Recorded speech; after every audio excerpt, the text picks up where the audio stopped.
Monsieur le secrétaire général des Nations Unies, cher Ban Ki-moon, Mesdames, Messieurs les chefs d'État et de gouvernement, Madame la secrétaire exécutive de notre conférence, Mesdames, Messieurs les ministres, c'est un jour historique que nous vivons. La France accueille 150 chefs d'État et de gouvernement, des milliers de délégués venus de tous les continents. Jamais une conférence n'avait accueilli autant d'autorités venues d'autant de pays. Mais jamais, je dis bien jamais, l'enjeu d'une réunion internationale n'avait été aussi élevé, car il s'agit de l'avenir de la planète, de l'avenir de la vie. Et pourtant, il y a 2 semaines, ici même à Paris, c'est la mort que semait un groupe de fanatiques dans les rues.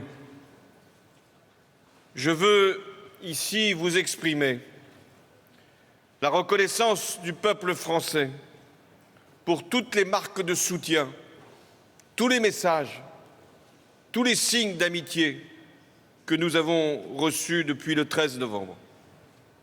Ces événements tragiques nous affligent, mais en même temps nous obligent.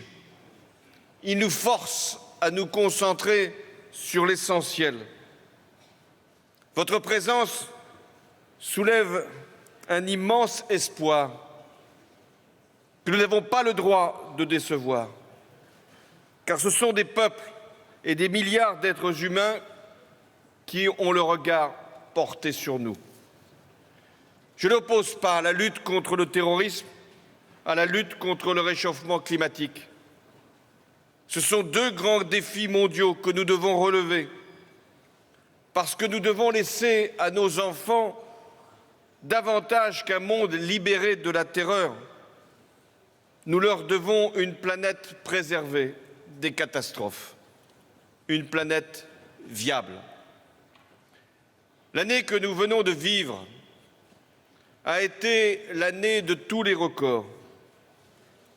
Record de température, record de concentration de CO2, record du nombre d'événements climatiques extrêmes, sécheresse, inondations, cyclones, fonte des glaces, hausse du niveau de la mer, acidification des océans.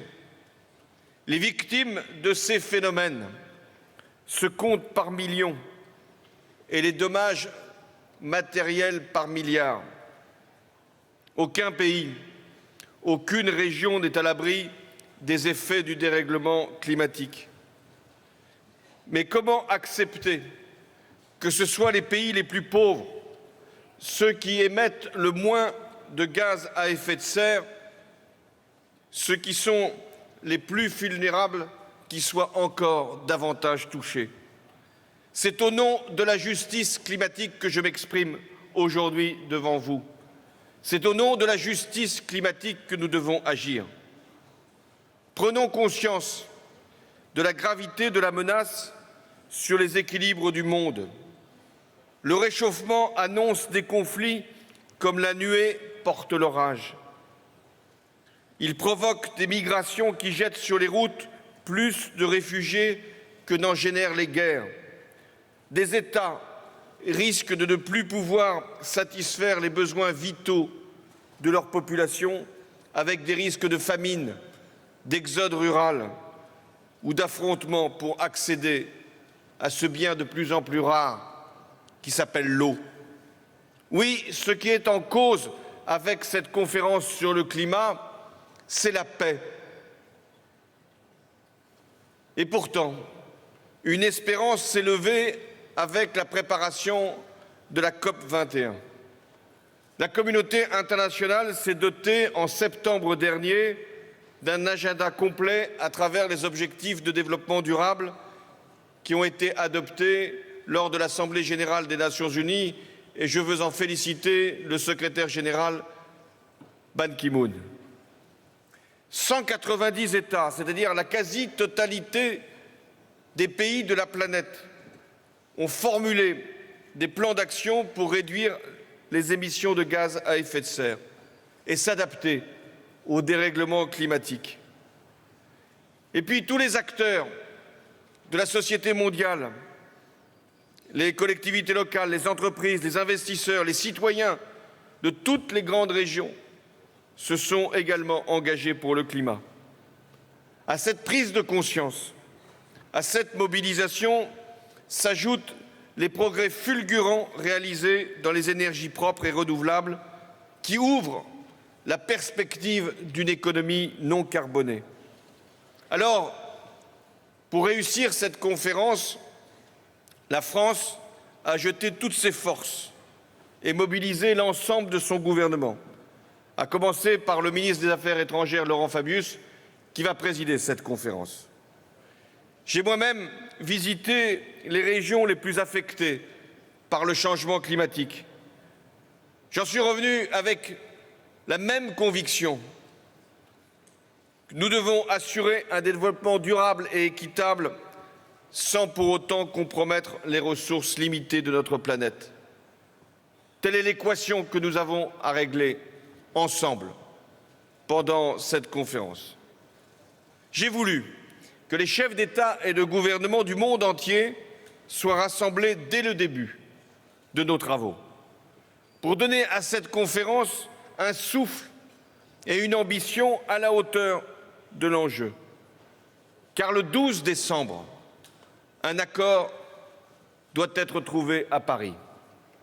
À quelles conditions pourra-t-on estimer que c'est un bon accord, que c'est un grand accord, que c'est un accord qui correspond véritablement à l'attente des peuples et pour longtemps? Il y a 3 conditions pour que nous puissions dire que la conférence de Paris sera ou ne sera pas un succès. La première condition, c'est que nous devons dessiner une trajectoire crédible permettant de contenir le réchauffement climatique en dessous des 2 degrés Celsius ou même 1,5 degré si c'est possible. Il faudra, pour que nous soyons sûrs d'être sur cette trajectoire, prévoir une évaluation régulière de nos progrès au regard des conclusions de la science et donc mettre en place un mécanisme de révision à la hauteur de nos engagements avec des rendez-vous tous les 5 ans. La deuxième condition, c'est que nous apportions aux défis climatiques une réponse solidaire. Aucun État ne doit pouvoir se soustraire à ses engagements, même si un mécanisme de différenciation pourra prendre en compte les niveaux de développement et les situations. Aucun territoire ne doit être laissé seul face au dérèglement climatique, et notamment les pays les plus vulnérables. Je pense à ces îles qui peuvent, à brève échéance, purement et simplement disparaître. Et je veux ici en être leur porte-parole, parce que c'est la biodiversité et la diversité même de la planète qui sont en cause. Tirons-en les conclusions. L'accord doit être universel, différencié et contraignant. Les pays développés doivent assumer leurs responsabilités historiques. Ce sont eux qui ont émis pendant des années le plus de gaz à effet de serre. Les pays émergents doivent accélérer leur transition énergétique. Les pays en développement doivent être accompagnés dans leur adaptation aux impacts climatiques. D'où la nécessité de dégager des financements pour faciliter les transferts de technologies. Nous avions fixé, c'était à Copenhague, l'objectif des 100 milliards. Aujourd'hui, ce n'est pas un objectif que nous devons fixer. Ce sont des ressources que nous devons dégager avec des garanties sur leur origine et sur leur accessibilité. Enfin, la troisième condition pour qu'il y ait un accord à Paris, c'est que toutes nos sociétés, dans leur grande pluralité, diversité se mettent en mouvement. L'ensemble des dirigeants locaux, des investisseurs, des acteurs économiques et sociaux, des citoyens et même des grandes consciences, des religions, tout ce qui contribue à ce qui façonne l'esprit public mondial, tout ce mouvement doit comprendre que la donne a changé. Là est la clé pour relever le défi climatique. Je veux rendre hommage à cet instant à tous les pionniers de la cause écologique, à tous les précurseurs qui, il n'y a pas si longtemps, devaient affronter l'incrédulité ou le dédain pour leurs alertes et leurs propositions. En quelques années, les esprits ont profondément évolué. Les entreprises et les acteurs financiers, hier réticents, sont désormais prêts à s'engager et à modifier leur comportement. Faut-il encore leur envoyer les signaux indispensables?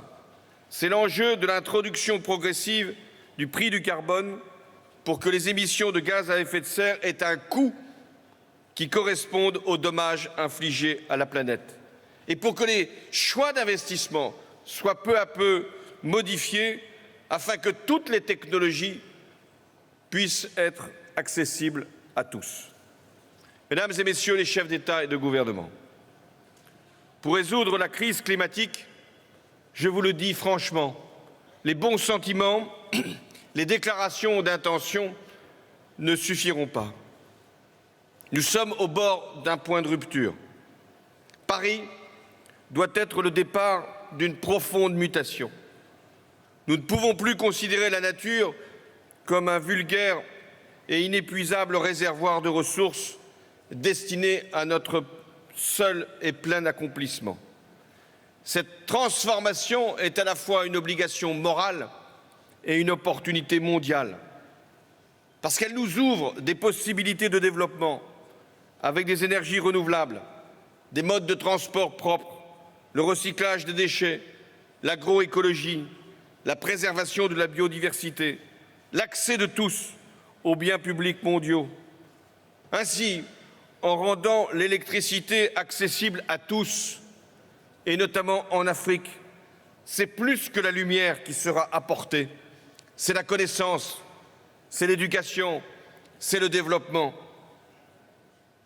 Nous sommes en ce premier jour de la conférence au pied du mur. Ce mur, il est fait de l'addition de nos égoïsmes, de nos appréhensions, de nos résignations. Ce mur, il est construit sur l'indifférence, l'insouciance, l'impuissance.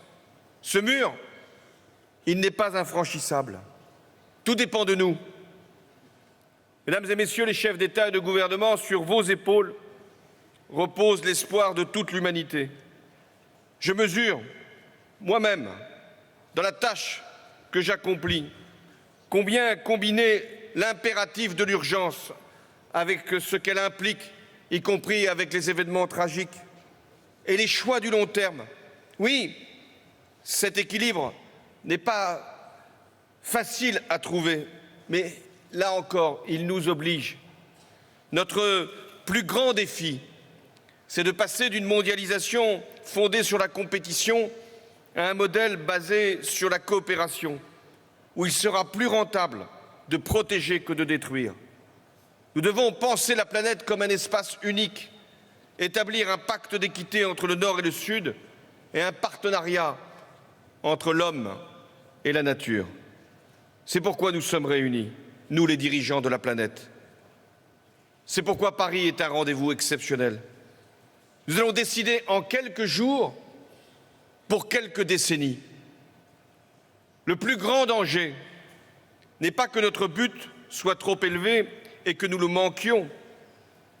Le plus grand danger, c'est qu'il soit trop bas et que nous l'atteignions.